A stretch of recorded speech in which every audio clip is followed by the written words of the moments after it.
run through. There was this one Max Linder movie that we can wrap up with, which is called Max's Tragedy, which isn't actually that. I think most of the movie is not actually that good. It's just like some kind of broad comedy that's it's okay. It's about like two people who are in sort of an arranged marriage and they're trying to gross each other out so that the other person will refuse them. And one of the gross out ways is, I believe, like somebody putting on blackface in a sense, which is not good.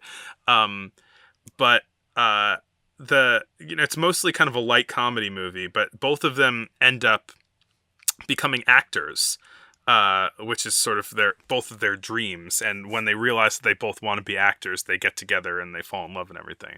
And toward the end of the movie, or like once they've gotten together, there's a title card that says like a couple years later. And then it portrays them like with a baby, and Max is like an alcoholic and like everything, and like they're living a terrible life. They all like, they hate everything and everything's terrible, and they're like on the verge of death. And you're like, oh my God, this is like weirdly dark for a Max Linder movie. And then they die. And you're like, Jesus Christ, like what is happening? This is supposed to be a comedy movie.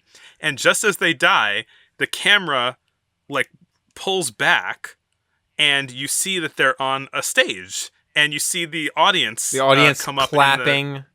The curtain falls. The curtain falls and they get up and take a bow, and you find out that they're like the actors, right? But this wild metatextual thing happens where they're giving the audience this, like they're tricking the audience basically, and then they pull out and reveal that it was all on stage, which is really amazing. Yeah, and it's a physical camera move, like the camera is actually moving back, which is which feels very different for this time period. Like there's not a lot of camera movement happening, at least not besides like some pans and some tilts on a fixed tripod or something, or on a train.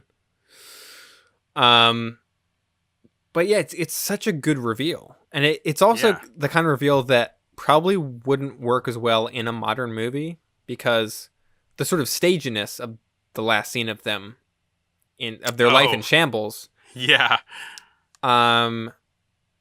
It is believable as a stage once the reveal is made, but before that, you're totally into it of like, oh, it's just a simple, like, straight locked off shot of like their living room. Oh, it's funny. Yeah.